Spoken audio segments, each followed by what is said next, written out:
August மாதம் 5ஆம் தேதி செவ்வாய்க்கிழமை.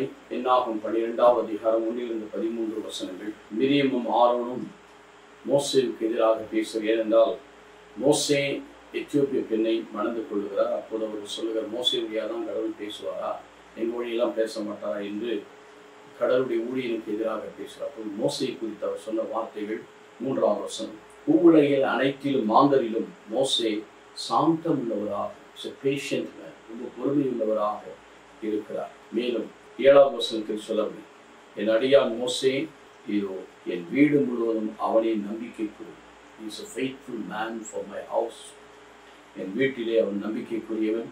நான் அவனோடு பேசும் மறைப்பொருளாக அல்ல, நேர்முகமாகவும் தெளிவாகவும் இருக்கும் ஆண்டவர் உருவை அவன் காண்கிறார்.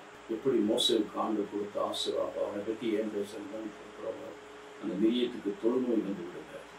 எனக்கு அருமையானவர்களே, இங்கே மோசேவுடைய இல்லை இருந்தாலும் மோசேவர்களுக்காக பறந்து பேசி அவரை நோயை குணமாக்கும்படி கேட்கிறார். நல்லா தண்டிகன் சொல்ல குணமாக்கும் இருக்கிறார். ஆனால் மோசேவுடைய நிலைமை சொல்லப்படும் சாந்தம் உள்ள மனிதன்.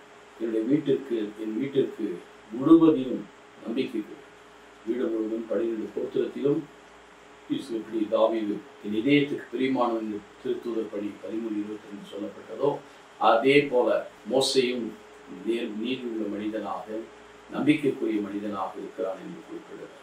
இன்னைக்கு நாமும் நம் வீட்டிற்கு, நம்முடைய வாழ்வுக்கு, நம்முடைய வழிகளுக்கு ஆண்டவருக்கு நம்பிக்கை உள்ளாகவும் நம்முடைய வீட்டில் நம்பிக்கைக்குரியவர்களாக இருக்க கற்றுக் கொடுப்போமா.